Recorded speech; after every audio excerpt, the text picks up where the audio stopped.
Alright, episode 6. I'm joined by Robert Burke, professional boxer, Irish boxer.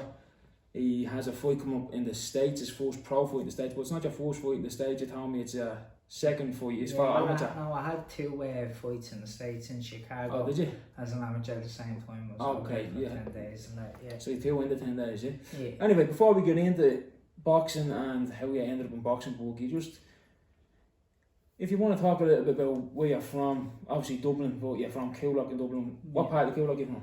Kilmore West, yeah. What's for anyone who doesn't know what Kilmore is like, or growing up in Kilmore, what was that like growing up around there? Was it rough? Was it? It's a good area, like it is a good community. Yeah, good community, but yeah, it was rough at times, like especially when I was younger, like I was a little fat kid, like I was well overweight. It's not easy, right? It definitely isn't.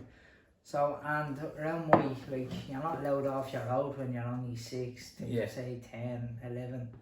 And I was the youngest kind of on my road as well. So I was always with the bigger lads, but I was always bullied by them as well. Right. Do you know that way? So you hung around with all the lads, but you were the one that was getting fucking pushed around. Exactly, and yeah. And to what extent was the bullying? Like, what kind of, like, was it more name calling? Was it physical? Well, it was a bit both. Like, you'd be... What age are you talking here? Say 11, 12, you're proper bullied then. Right. And then say, because it's all age gaps.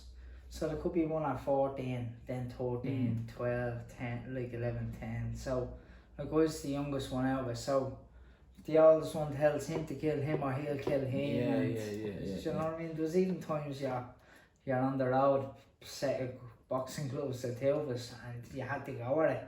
But I mean, do you know what I mean? It sounds rough, right, for anyone listening in, but when you're out of that, then what the fuck's going on now today? You know what I mean? Settling your differences. I'm not saying bullying's not acceptable at any bleeding, at any level, you know what I mean? It still happens in adults and in workplaces and everywhere else you see, but bullying as a kid growing up in the streets, like, it often stems from the home, you know, the kids that's doing the bullying, they're hurting themselves, they're going through rough shit themselves, you know that way, and they're taking the anger out on people like yourself and who was getting... It's like it's always passed down and down and down, do you know that way, like... And when you were being bullied, like, did you have any brothers or older brothers or sisters? I was the oldest. You were the oldest, so you had no one to call and... No. So you were fucked. Yeah. So you always had all the brothers that could threaten people with, you know what I mean? And like, look, it made me toughen me, like, toughen me up a bit. But at the end of the day, look, at these things happen to a lot of kids, so I just kind of dealt with it in different ways, and now, like, it was actually one of the reasons why I started going when I went to the boxing club. Did you still hang around with these young fellas? No. How did you separate yourself from them? So what happened was, I was on my bike, like this, I will never forget that. I was on my bike and the man kicked me off it, and so with that, I ended up fucking fighting with him and wherever we back and forward. And my ma then sent me over to Ballyfermot. Yeah. And I stayed there for the summer, and then when I came home for school. What was in Ballyfermot? Your nanny's, was it? My nanny's house, yeah. So after that, then when I came back for school, I just started hanging around with the lads up the area. What, more your age? Yeah, all out of my class and that, so just started hanging around there. And from then on, then they became your mates, and these other fellas were fucking just leave them be, yeah. And so from there, that's well, it's funny. You see, most people who go into combat sports, boxing, MMA, they've always a backstory, like something's happened to them. Like I know a young fella who got into it, who was mugged, and he was mugged, and he never done anything before in his life, and that's what drove him into it. Now he's a bleeding champion in Muay Thai and all, you know what I mean? So it's always just a backstory like that motivates you. So I know Muhammad Ali, he got into boxing because his bike was robbed. Yeah. Do you know what I mean? So it's like, you don't want to see anyone's bike getting robbed, you don't want to see anyone getting bullied, but there's like a silver line, and it kind of makes you grow into this person that is disciplined, and it leads you down into that path. Like, if you didn't have boxing, like, where do you think you'd be? Like, you know what I mean? Stop, I honestly don't know. Do you know? So it has disciplined you, and starting boxing, like, what age were you then? Say I was in and out. Say I I started boxing like I was only 10, but you had to be 11. So right. So what was your first experience going into a boxing gym? You're only literally a nipper. Only a nipper, like. But I told him I was 11. Right. So after 2 months, one of my mates tried to come up with his man. He told his right age. Right. And so he wasn't allowed. He goes, I'm older than him. Yeah. Fucking dog. Yeah. You fucked out then? I was fucked out then. For fuck's sake. So, oh, that was a disaster. So then I went back.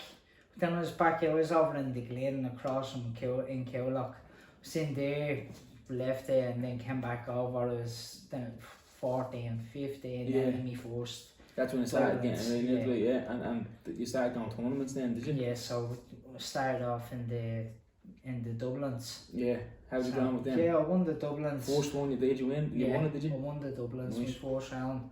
Then the Lancers, I won now there was only 2 of us in the weight, but I was 86 kilo, point me first Lancers, I won that.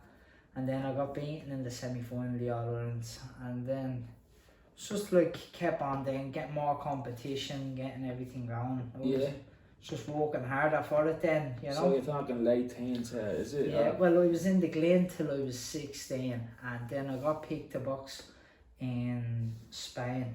And Phil Sutcliffe was the coach over there, and so then like I was only doing 2 sessions a week in the Glen. So he said, well, like, there's clubs open 5 days for you here. You want to pop over? So I used to get the bus, 2 buses to Crumlin after school every single day. Right. From like 16, and then when I was finished school, I was working, doing an apprenticeship and that. But like still, I'm through boxing and through going to this new club and being in your first club. Like, did you meet new people that like you'd have as mates now and that would be mates for life? And yeah, definitely. Like there's lads from all over Dublin, all over Ireland. That like any big names there? The lads. So there's big lads there. Luke Kayla, there's Conor McGregor. Did you train with Conor? Did you when he was? Was he in Crumlin when you were there? Yeah, so was Luke. Who else? Tommy McCarthy, Tyrone McKenna, Tyrone McCullough, Gary Cully, Tony McLean. There's some great known lads. for our boxing, our fighting talents, aren't we? Like the Irish are, like in such a small nation, like we have that. Where do you think that comes from, Burke? Where do you think, for such a small population in this country, we have some of the best boxers probably in the world, best fighters in the world, you know, and I guess people look at it and blame it on the history of the country and how we were ruled by the Brits or whatever. What do you think it is? I don't know, it's just like, I think it's in the heart as well, really. Like, just in us, like. Yeah, it's a strange, but it's a sense of pride, and you see like the Kate Taylor or whoever, any Irish boxer, even someone like on the up and coming, like yourself or young people that were going from even through amateurs, the support that the Irish or the communities get behind them in particular. It's brilliant. Because it's not a team sport, you know what I mean? It's not like it's a team going away. I know you probably go away as a team, but you're going in there fighting solo, individually, and you get this support, and it's fucking great to see. It's one of the best things. It's probably the 2 best sports I like to watch anyway is boxing and MMA. Like I've been watching UFC since my bleeding nipper, so I've always loved watching it, you know, and to see the support that the Irish people get, like you see Conor McGregor for example, I think some of his early wins are even put down to that crowd being there and his opponents not being able for it. Walking out into a bleeding stadium full of Irish flags and people screaming at you, that has to do something to you mentally, you know what I mean? Definitely, especially when he was only 2-0 like in the UFC and that, and the crowds. Next of all, he's just like packing out stadiums, And I guess going into then, you're in Crumlin, you're with Phil, you're with all these lads, and you're doing your thing over there. Where competition was, where are you at then? Yeah, well, what was I? So I was youths one, like we were in Dublins and Lancers and that as youths, winning them and that. Then in all Ireland finals, when say under 18s, Lancers won the intermediate Lancers, won senior Lancers, and like the under 21s, I was beaten in a few semi-finals in the All-Irelands as well. Just came close. Just came close. And what's that like compared to winning and losing? Like, what do you say to people who like? Some people don't take losses well. Like, you know what I mean? How did you take them? Like, it all depends on how hard I train, because yeah, still young here. You know what I mean? So like in a sense, you're still immature as well. So. But like, there was late nights that I had that I shouldn't have had at times, and I wrote it all down to discipline, like, because there was times where you could eat bad and say I'm gonna run, or I'll run that off tomorrow, but you're running off, and then you're wearing yourself out come to fight, like you're doing extra work that you shouldn't have to do. There should be resting when instead of just eating good, like. But the nutrition part back then was nowhere, like, didn't know anything like that. Yeah. Compared probably to now, starvation now, probably, you know what I mean? Fucking, like, say, from the Monday to the Friday in the All-Irelands, you're dropping 5-6 kilo, like, it's well, that was my downfall. Yeah, so look, I mean, how can you fucking fight your full physical capabilities? You're leaving all in the gym. Do you know what I mean? So, and then you're going out there on fight night and you can't perform to your best. I guess that's probably a thing that happens with a lot of fighters, you know. That's the downfall, I suppose. And then you hear some coaches say that they have fighters who are unbelievable in the gym, but once they get under the lights, they don't perform. And then the opposite, they have cunts that are in the gym who are lazy bastards, but once they go out there, they're just fucking animals, and they shine in that sort of environment. Because obviously, the sparring environment to the actual fight is different. Completely different. Do you know what I mean? What would be the differences? But like, it's just like you can be more relaxed in sparring, but then it depends. It's just I put it all down to your preparation, like how you like if you're in sparring, you could have had a late night last night, and then you're in sparring, or you could have even been out the weekend and had to, like, you know that way. So could have walked into that, and you're not taking the spar as serious as you should. It all depends. The spar is serious when you're in camp full time. If you're not in camp and you're sparring, you're given 70% of full focus. But then, like, in a fight, you're prepared. You're ready to go. You're anxious. You're excited. You're nervous. Everything comes into it. So, like, there's a big difference, because like you're at the doing the work for this. You didn't do the work for the spar, because it's not fight. Exactly. Do you know what I mean? Yeah. As much as you learn every day. And you learn in spars as well. Well, that never stops. You know what I mean? In life in general, you know what I mean?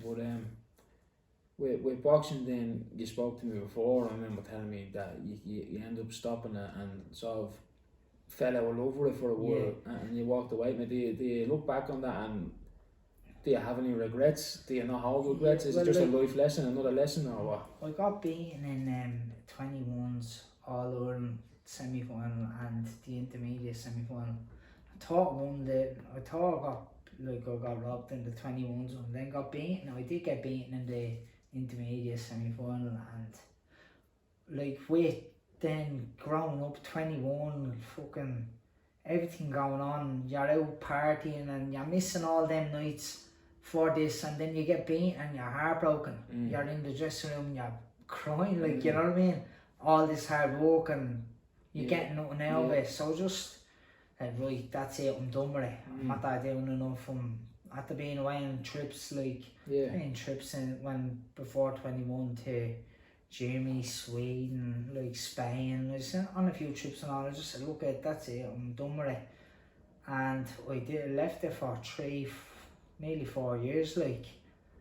And with that, do you look back and see that as time missed, or do you think it was something you needed to go through, or does everything a person who has like everything happens for a reason type of mindset, or? It was nothing you can do about it. Look, it was definitely time missed, you know what I mean? Like, well, you know that way, like, if I had the mindset I have now to then, like, just like, you don't know.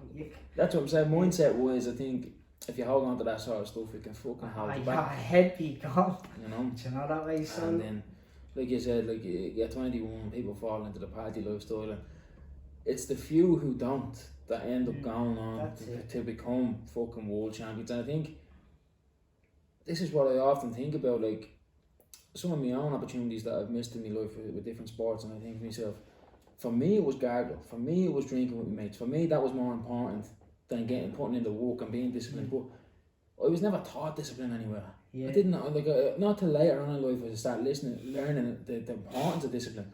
But I wasn't aware of it at a young age. And then I'd have young fellas around me who went on to become footballers in League of Ireland. Some of them went to England, and they never drank. And I looked at them and I said, look, what is it that they had? Like, what was it? You justify it to yourself and call them boring bastards, and you want to make yourself feel comfortable that you're making the right choice and they're the ones that are missing out. But realistically, you're the one that's missing out on the opportunities, you know. And I think, what is that? Like, I just think, are people born with that sort of fucking mindset that I don't know, like, they stay away from it? Do you know one of us who stayed away from it? I know. Well, like, sure, look at I know Jeff Hendrick. Yeah.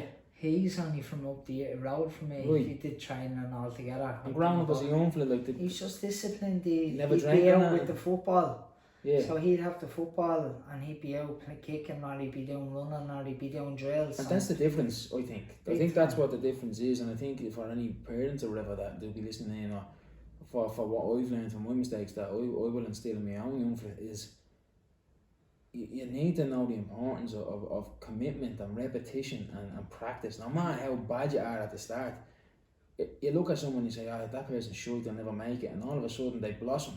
You know what I mean? Because they put the hours in, they put the 10,000 hours in while you were out fucking pissing it up against the wall, you know what I mean? But I don't think it comes on their own. You need a guidance. Is it? Yeah, and just... It is big time, because at the end of the day, my ma or dad wouldn't have known, like, how much I probably was, like, if I was good or not as much today. Yeah, I get you. So how talented you could have been, or potential. So they didn't push it. They pushed it until you wanted to, not until what you could have did. Yeah. So, and there is I often give out about stuff like that to my man and my dad. I was like, he's never fucking pushed me hard enough, you know what I mean? Like, it wasn't their fault. Then again, they have jobs to do, they fucking dinners to put on the table, they can't be just fucking... And then you could push it and push it away from it, so there's a fine line between it. You can push them. I've seen that as well. You know I've seen talented footballers whose dads look at them as fucking cash cows, and they think that kids are gonna make the millions, and they push them, and then they end up worse off on the drinking drugs and everything else, and they end up going down a bad road. They never do anything. I think it's more about encouraging, keeping them in routine, focused, and just like letting them enjoy it as much as they can, because you can't be a kid and be under too much stress about something like either, like about a sport and about then weight cuts and all. Like you have to find that. It has to be enjoyable. Yeah, it has to be enjoyable. Like, and you can make exercises into fun as well. True. But if you know what you're talking about, so like it's good to, or even to, like if you're good at say boxing, bring them into a different sport to. Or say a different fitness, just to take their mind off boxing or football or anything, to a new challenge. So it's a new mindset. It's keeping them active, keeping them fit, and keeping them their mind focused. This is one of the things. My outlet, as you know, he's the chairman of the local football club in Peristry, and the kid, like at the minute, it's not doing too well. There's no teams. There's not many people getting on board with it. There's no kids, because the kids are out in the streets with the pandemic, but even before the pandemic, it wasn't with lockdowns and all that, wasn't really taking off. You know, it was at the quieting down. Now, years ago when I was growing up, there was a team for every age nearly, you know, all the way up to 18. And nowadays it's kind of gone quiet, but the kids are out in the streets, and one thing is that he always says, I need to get them kids, he feels like it's a personal responsibility on him, you know, and because that's his passion. But I'm like to myself, some kids don't like fucking football. You know what I mean? No, you can't make them do something they don't like. There's other things that kids are interested in. That's why, like, say, a youth club should be there. Yeah. For all different, like, some kids like arts. Yeah. Some kids like music. Yeah. It doesn't have to be sport. It doesn't have to be knocking people out. Do you know what I mean? Like, it can be just, like, letting their mind go from school work, from the bullying, from everything else like that, and keeping them focused. Do you know what I mean? And enjoying themselves. 100%. And like you said, if you push them in too far, they're gonna rebel, they're gonna resist, they're gonna want to do anything but that. You know what I mean? And I've seen so many like talented lads, and like they were just pushed that little bit to say, do you know what? I'm done. And that's what I always say to Nicole. Like, I'll be putting, once my young fella's able to play walk, I'll be putting him into some sort of combat sport, like, and it's not that he'll have to compete. I just want him to learn the discipline side of it, and to learn how to, for self-defence, and to how to defend himself.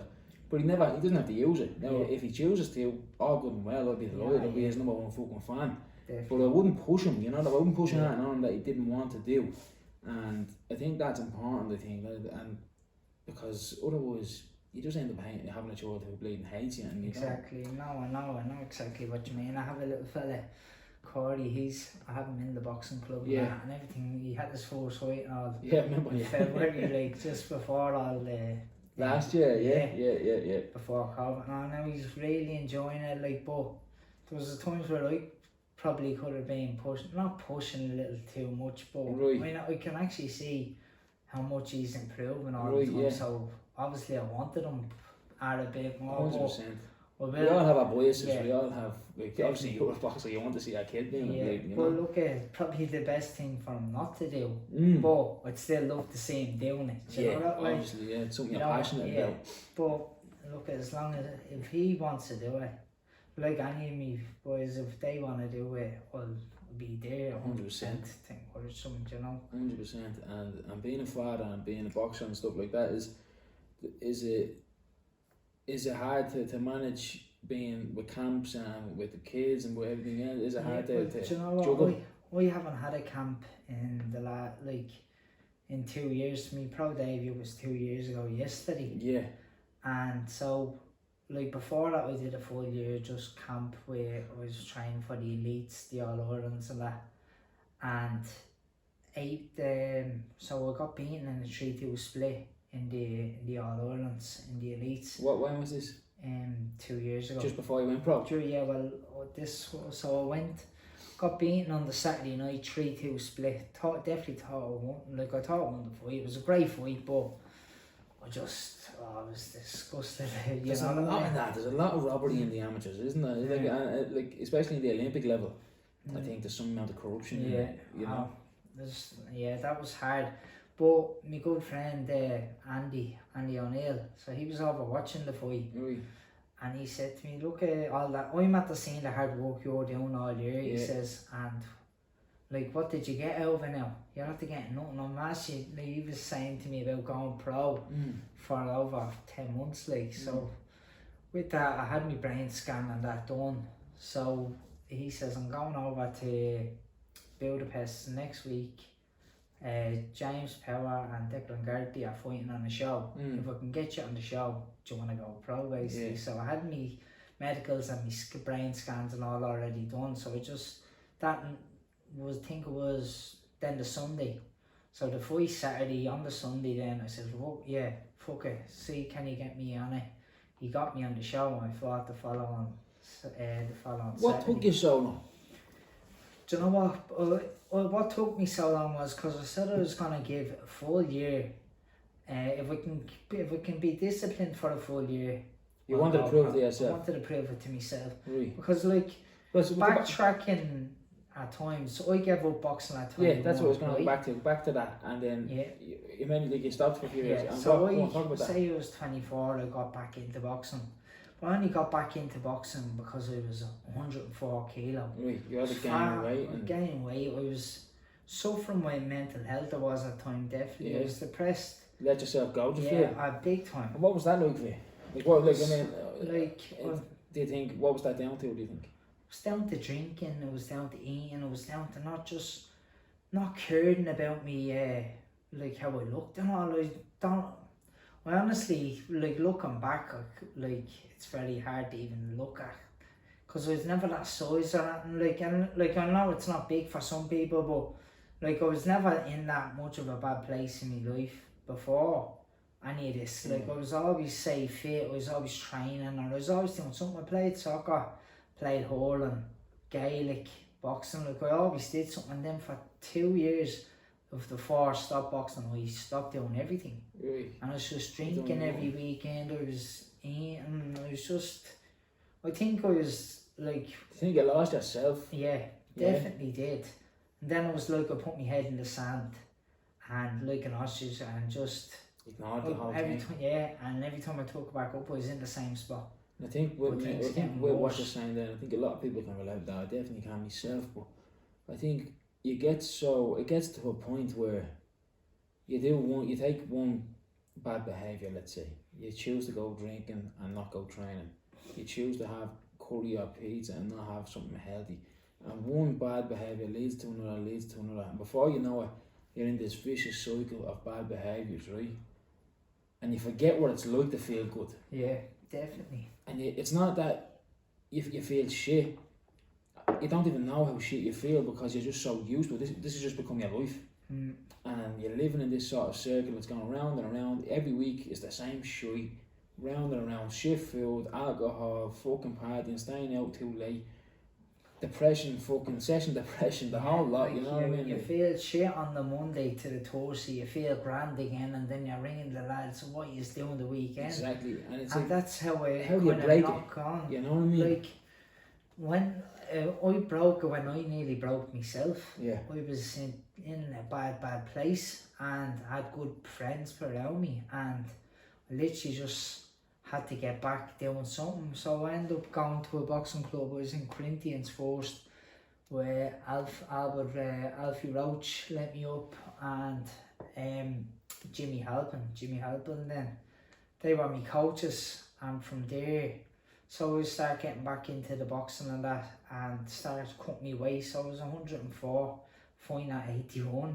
But it's a bit cool, isn't it? Yeah, but like I wasn't to fight again. I didn't even know if I'd fight again because I was just I knew when I felt good, and that's where I was. I was in the boxing. I just needed a place to get that I didn't have to think about anything else, and that's so it's kind of a form of self-fucking care, self-love for yourself, you know what I mean, to get yourself back on your feet, I suppose. Yeah. Do you remember what it was like to make the decision to go back? Do you remember, like you said there, you kind of broke yourself, like was that like rock bottom, do you think, for you? Or? Yeah, definitely.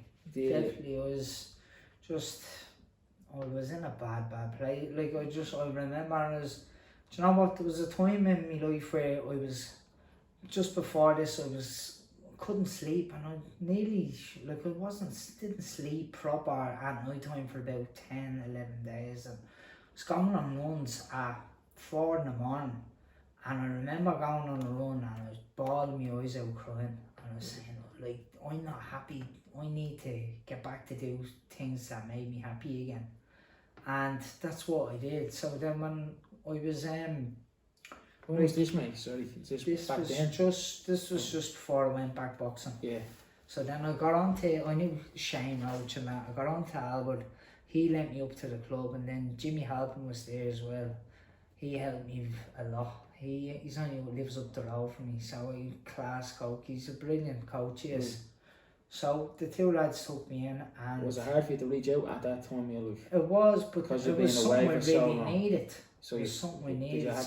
Did you have to like dig deep to do it, or was it easy for you to do? No, it was easy to do at the time when I did it, but I was avoiding it for months. Right. Do you know what I mean? Like, so cutting it off. Yeah, it was. I'm gonna go back. And then like you'd fall into the same weekend rut. Do you know that way? Or eating shit, and then I can't go back looking like this. Yeah. Do you know that way? Like, I had to jog up the road. Do you know what I mean? So with that, I ended up going back and loving it. All the lads in the place, couldn't meet a better team.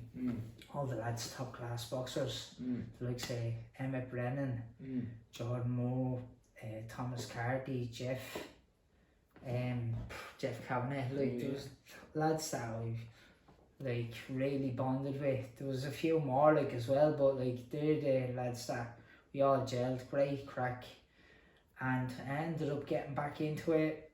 We went back for tournaments, and what age was you start competing again? 24 back. Not long after you were back. 25, sorry. About a year later. Yeah, and then I went into a multi-nation, into the Celtic Box Cup, and my first kind of tournament back, and I won it. In the Celtic Box Cup, what nations are in it? It was multi. I beat a fella from Poland in the final. I'd like to Polish, yeah. So I thought when you said multi, what's it called? The Celtic Box Cup. I thought it was fucking like the likes of Ireland and Scotland and like the Celtic countries, you know what I mean? Like there's country, even Australia and all.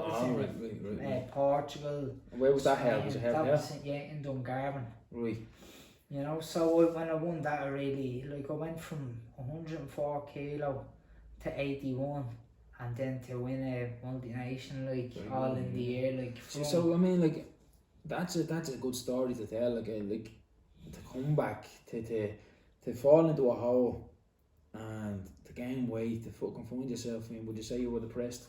Big time, yeah. And to say, like, to fall into depression and the bad mental health to the point, like you said, you were gone running to the point where you were crying, like your eyes out in the middle of the run, and feeling that, and it's hard for a fucking man to feel that, because it's so hard for men to blade and express it, you know. So to do that and then get back into it, when a year later you are back in fucking competing and winning again, and it kind of it's reminiscent. Now I don't want to compare your story, but it's like what Fury's after doing, like he's done the same thing, but he was fucking he took it to another level, like, you know what I mean? He's the boss. He's a legend. So like, but fair play to you as well. Like that story itself, like if anyone's listening in, like who is in a hole, because some people fall into them holes, Wookie, and they don't get out. No. Ever, you know. And when I say they don't get out, I mean they could just end up living in that hole fucking until their dying days. And some of them take the other way out, you know, and they clock in that bleeding clock early, you know what I mean? It's just, and it's like, it's so sad, because I know so many people that has done it, and like, it's okay not to be okay, do you know what I mean? Like, we all go through it, and look at, well, there's always someone there for you to talk, and they'd rather talk to your face than talk down in a graveyard. 100%, and that's the truth of things. Like I try my best now, like, since that, like, that's, I'm a personal trainer, but since that weight cut and to make myself feel good, that was the reason I got into my job. Yeah. Do you know what I mean? Like, because, like, that's something you're passionate about and enjoy. Yeah, and I knew how bad I felt, and I knew how good I went from there. Now, especially with having good people around me in the process to feeling good. Yeah. But the little steps that I took is the steps that you take in life, and everyone, like, they're the same steps from personal training. Like, if you're training a client, they're coming to you because they don't feel good in themselves. Well, I didn't feel good myself, and then I turned myself around. So you have to be your own hero, you know. Yeah, definitely your own motivation.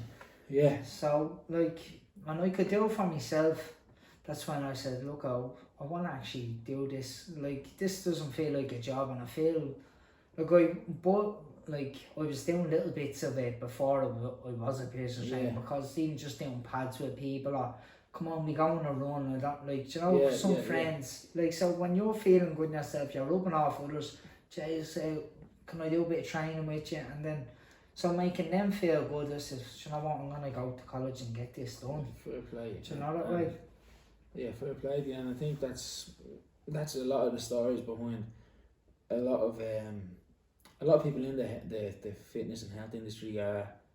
They are there to help people, you know what I mean, and they are there to try and encourage people. And there's a few fucking idiots in it. Now, don't get me wrong, there's some people out there who think they shouldn't be in it, you know what I mean? Like if you have fucking some average mother who just wants to come in and be a bit healthier and lose a bit of weight and change their life, and you have her eating steaks for breakfast, run for the hills, you know what I mean? You get out of there, you know what I mean? These are the people having you on starvation mode, trying to make you eat like bleeding bikini competitors. Like, it's not. You need to be realistic with who you're working with. Definitely. You know. But what way I find it is, every client is, I'm as strict with my clients as they are with their goals. Yeah.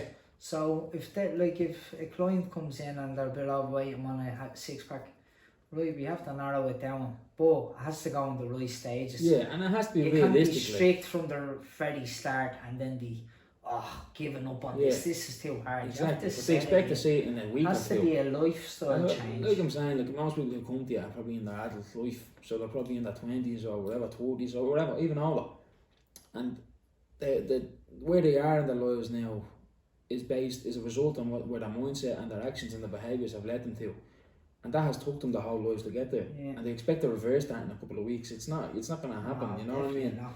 So, this is anyway, getting off that, with boxing then, did you stay in boxing then? Did you leave in and out, or did you just stay in there?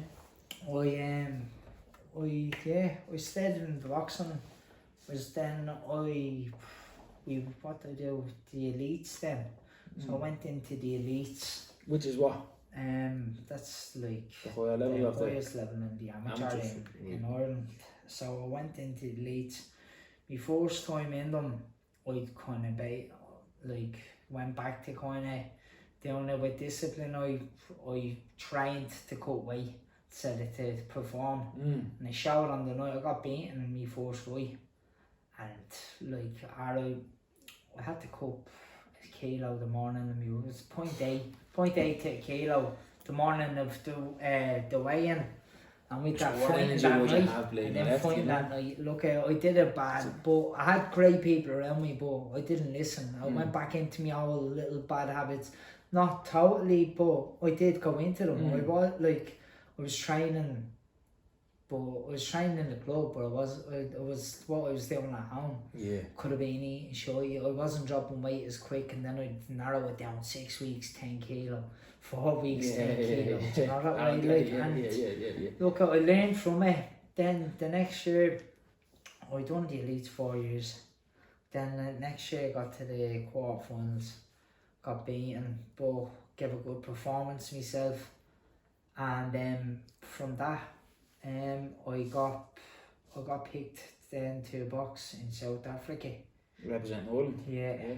And we went out to South Africa. That was a great experience as well.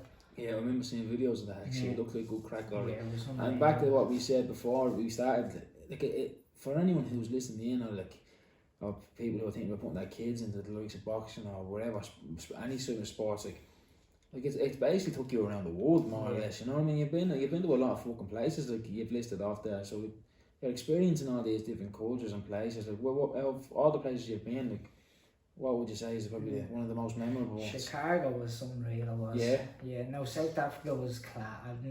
Both of them, yeah. South Africa and Chicago was unbelievable. They were. What separates them? Like, what happened? Any good funny stories? For another day. Yeah, they're for another day.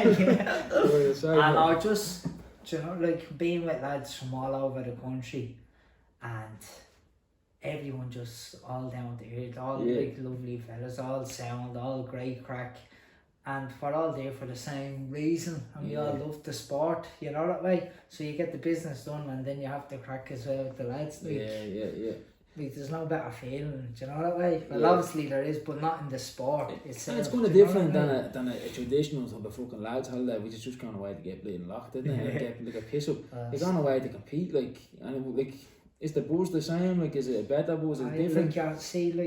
There's lads there, even when my last time was out before I went pro was Germany in October. That was class, great bunch of lads as well. And people that you only meet, I only met some lads on that trip, in the airport. Right. And I'm still talking to them now. I only met them that day, and great friends now. And lads, doing that first, you only say you do 2 sessions, a normal session and a sweat session. And them lads that you're doing them sessions with, getting onto the scales, we done the media weighing and all over in the shopping centre, was great. But all behind you and cheering you on, shouting you on, and good camaraderie, it's all that one and it's all backing each other. It's good to have that sort of mutual support. That's great to see. So you're going, you've done all that, you left boxing, you went back, you started competing, you stayed amateur for a while. Yeah, kind of got a bit of a blatant wake-up call, but who asked you that time? Who was it? Andy O'Neill. Andy O'Neill, who said to you, you had to push your bollocks for the past year. What have you got for it? And then you made the decision to fight in Budapest, was it? A few weeks later? Hungary it was, And then with that, then you had your second pro fight, 8 weeks. 8 weeks. And where was that? That was the same. Same place? Yeah. So you had the fighting twice there in a matter of 8 weeks, and then what? It just went quiet. And then, no, what happened was, see, to be honest, I'm only looking back on pictures there, and there's a mark on my stomach, and it was an ingrown hair, and it turned into an abscess. Right. But I had that from my first fight. I'm only looking at the picture there earlier on.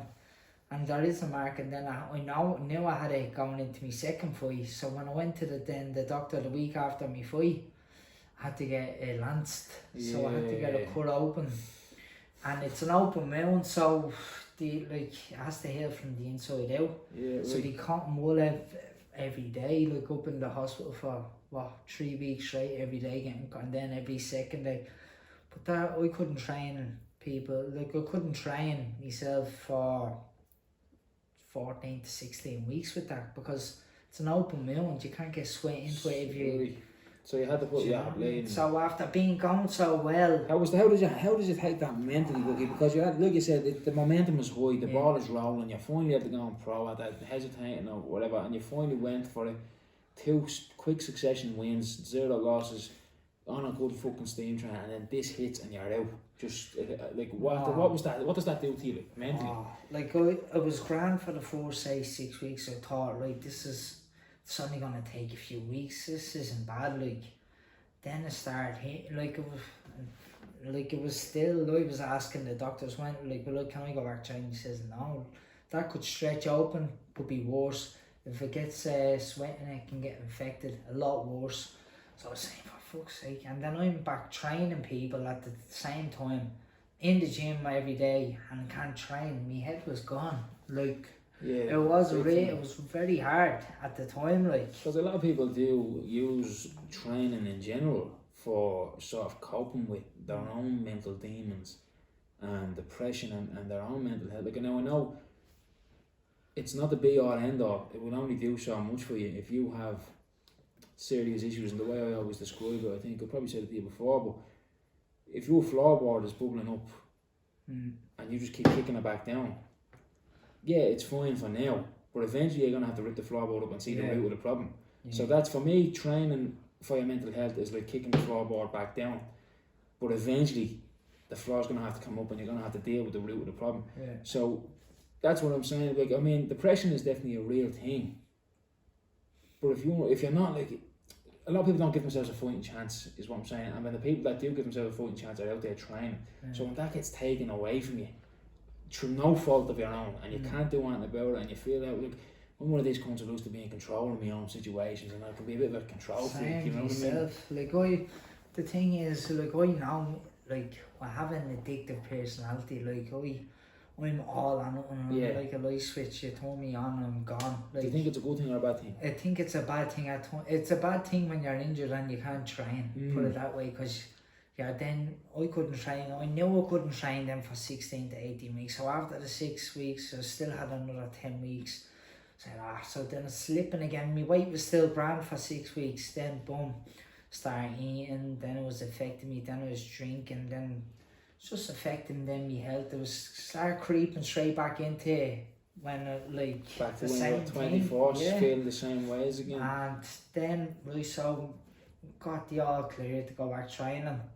So I was training, that was grand, and then we just got a notice of a fight in Belfast, and so that was 4 weeks into it, a kind of preparation for a camp, and I got pneumonia. That was last year, was it? Yeah. Started last year? Yeah, January. Pneumonia you got, and was that bacterial pneumonia? Was it in the lungs? Yeah, in the lungs it was, yeah. And was this when, it wasn't COVID, was it? No, well, I don't know if it was. Were they testing for it then? No. So it could have been? Maybe, I'm not too sure, but I had pneumonia, that way, so... And what was that like? I remember, you made, fuck's sake, you were in the hospital now? Yeah. For a while? Yeah, I was in the hospital, then I got out and that was So did you have to obviously pulled out that fight? Yeah, that was gone then. So then, so after, only back training 4 weeks, but I was overtraining, I was training myself the same way I was training before my first fight, or before my second fight. Before I had to get the operation on my stomach, so I was still thinking I could do 2 and 3 sessions a day and still eat only down at 1,800, 1,600 calories. You like to think that, don't you? Like, even if you take, I find with myself, even if I take a few days off, go down a 10k today, and I've been doing 10k's and fucking 12k's and 5k's every week for the past 5 or 6 weeks. I didn't do them. I was supposed to do one on Saturday, I didn't do it. So the last run I had was last Thursday. Now from Thursday to today, I was fucking bollocks just from not doing it. It's mad, isn't it? I was eating shit as well now over the weekend and all, but just them few fucking days that set you back. Big time. Do you know what I mean? So Definitely. if you're going to be out for ages and you think you're just going to jump back in, start doing 3 sessions, you're in for a fucking rude awakening. And under eating and overtraining me, and then like the body just kind of shut down. I was run down to bits, and then say you're in and out of sweat gear, so that doesn't help. So like to be honest, I shouldn't have even been wearing sweat gear in my first few weeks back, because should have only been getting the motion going back into the flow, feeling good, and then go into a bit of heavy training. But I just went all in. Yeah. So that was my downfall. And look, the only thing you can do is learn from it. 100%. But I didn't really, like at the time, because I was back 4 weeks. Oh no, I was back 6 weeks. I was supposed to stay out of training for at least 8 weeks. So I went back after 6 weeks, and I was doing sparring. I didn't even tell the coach or anything like that. I shouldn't have been there, you know, that way. But I ended up going home, and in bits I had to go to the hospital. I was out for another 6 weeks. So it was 12 weeks out in total for the pneumonia, and then 16 and 18 weeks out of lockdowns and everything else. And then lockdowns came in.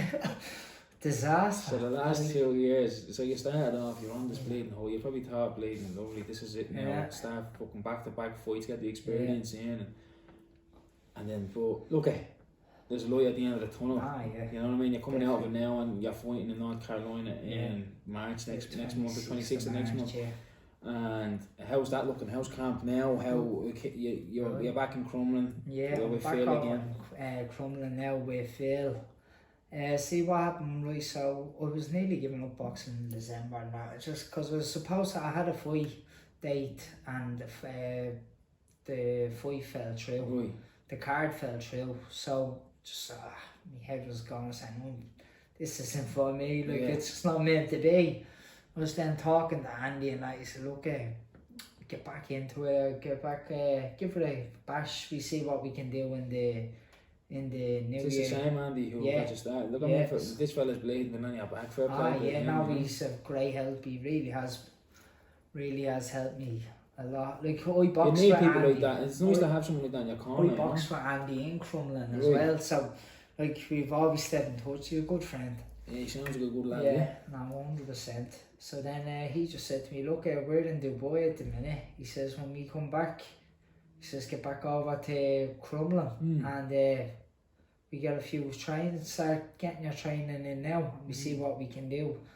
Like, get you a few fights. So I said, fuck it, that's it. I says, right, so then around Christmas Eve, I said, right, this is me, I'm taking the year off drinking, I'm putting full consistency into full effort, full focus into everything. I don't want to have any regrets. I had a few regrets. I don't want that anymore. I want to be like, I'm giving everything now, and that's my mentality, and that's why I'm feeling now. And so that's right, respect, and I mean, that's in terms of your boxing career now. You have your first fight, and hopefully you'll have continuous amount of fights coming up, and hopefully there's no long pauses for you again. And I mean, in terms of goals, where do you see yourself going with the boxing? Like, well, look, I want an Irish title. I want the BMI title. That's my goal. That's my goal. Like, that's what you have. I want to fight for them titles. I want to fight in Ireland. I want to fight in the stadium where I've been boxing all my life. I want to fight in there as a pro. And look, the 3 Arena around the corner as well. Like, there's been, I'm not being told that there's going to be fights this year in the 3 Arena. So look, please God. Hopefully, you know. I mean, personal goals yourself. Like, I mean, you're putting a lot of into your boxing, obviously, and then you have your personal training, and you're a father and other stuff like that. Like, I mean, any other sort of things that you're aiming to do, or like, I'm just taking steps at times. Like, I'm focusing on being better at everything. Like, just bettering yourself, bettering myself. And I think when I better myself, I think it rolls into being a better father, to being a better personal trainer in work, to be a better boxer. But it definitely has a knock-on effect, Yeah. So that's the way I'm just taking day by day and step by step. And when you get there, like, I mean, please God, like, you get there, and I hope you do succeed in your goals. I hope I'll back you all the way, you know.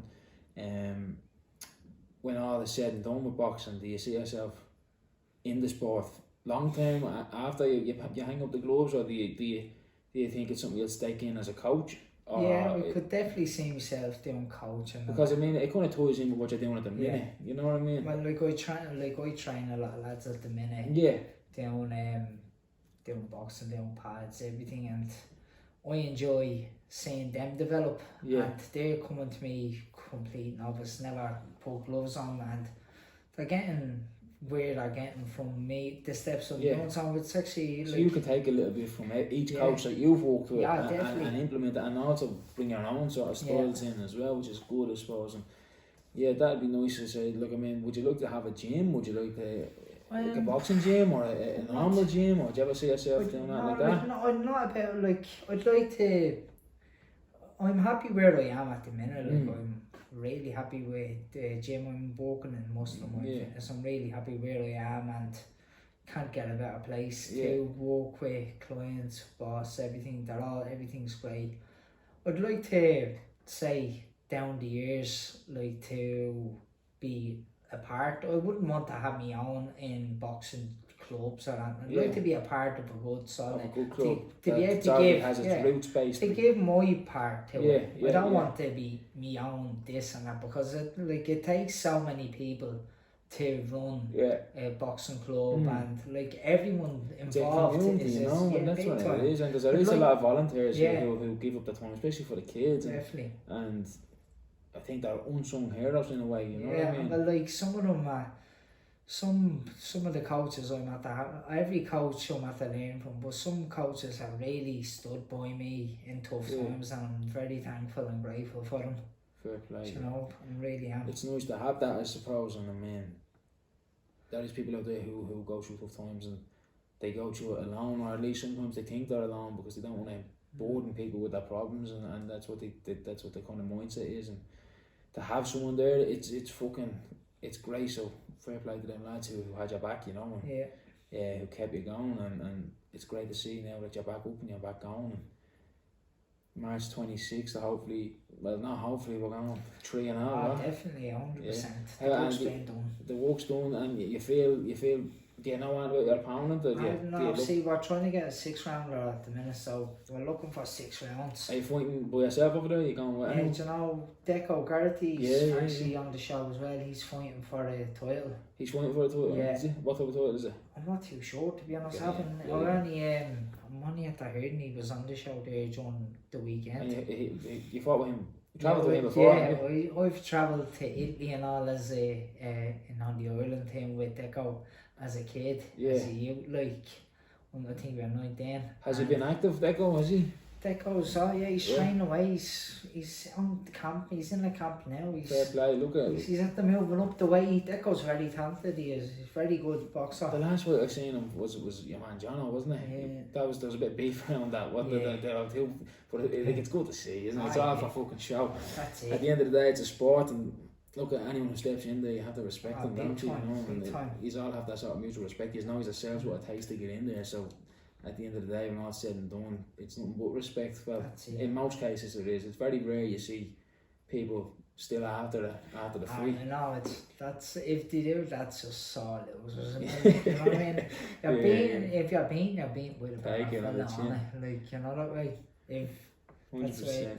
It's like, and if it's not that way, if you don't get the decision and you think you won, well, like, it's not down to him, it's down to the judges or the refs. They're the ones who's at the doing people. It's not the fella you're boxing, you know that way. 100%.